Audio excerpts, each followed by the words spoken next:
All right, the third piece of this SuperWhoLock puzzle is the 2010 BBC adaptation of Sherlock Holmes, starring Benedict Cumberbatch and Martin Freeman, who apparently refused to stop working together now that they are both in the Marvel Universe and the Hobbit movies exist.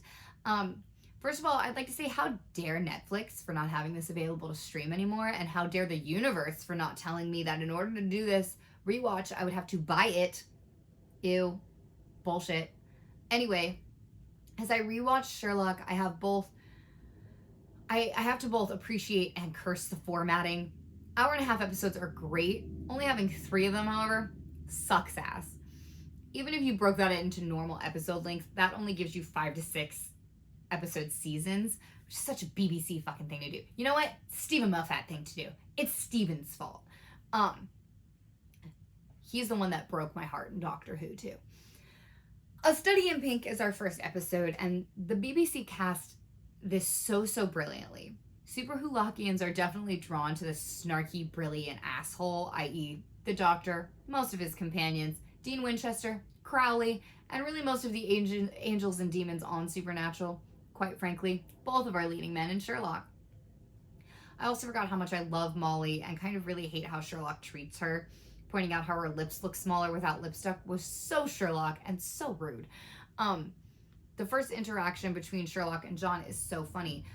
Potential flatmates should know the worst about each other.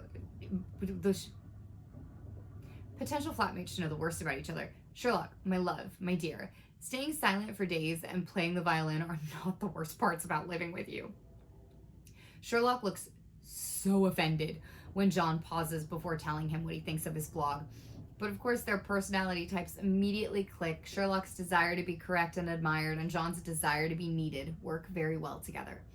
Miss Hudson is my favorite just human ever. I'm your landlady, dear, not your housekeeper. She does so much for these boys, and it's adorable. I like at the beginning of their partnership, it's kind of a slow burn. It takes a whole first episode for John to kind of come around to working with Sherlock. He's very cautious and very skeptical. But we start to see the appeal of their partnership. Just like in the other shows we've discussed so far, there is a balance. All 3 points of SuperWhoLock feature the act now, think later character and the willing partner that tries to hold them back, or at the very least tries to get them to think rationally. It's also after realizing that John is the one that saved him that Sherlock basically decides that they're best friends now. One of my favorite scenes of all time is John finding out that Sherlock's arch enemy is his brother. Also, I love this show and how each episode is like its own self-contained movie, but each season also has a bigger overarching plot. Even with drastically different structures, all the shows in SuperWhoLock share the same formula. By the second episode, John starts kind of translating for Sherlock, filling in the blanks for all the mortals that can't keep up with his thought process. One of my favorite things that exists in their relationship is that Sherlock doesn't even really notice when John is gone for an extended period of time, and that really implies that he just talks to himself all day and thinks nothing of getting no response because he wasn't listening anyway. Our second episode, The Blind Banker, features a very small moment that I love. When they are in the alley and they discover the graffiti has been painted over, Sherlock starts panicking. Not in a normal person way, but in his own unique brand of freaking out.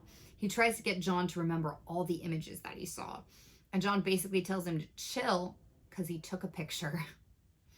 Something Sherlock never would have thought of. So we start seeing how well they balance each other out. We have Sherlock, who is book smart about just about every subject under the sun. And we have John, who is all the practical combat experience, emotional intelligence, and common sense that Sherlock just doesn't have. The beginning of the third episode starts with an explosion on Baker Street that John is absent for, but as soon as he hears about it, he rushes home, extremely worried about Sherlock. Shortly after Lestrade calls him in, he asks John if he's coming, followed by, "I'd be lost without my blogger." They are so cute. The fact that Sherlock doesn't communicate in full sentences yet, and John is still able to understand what he's saying, it's like they're a married couple.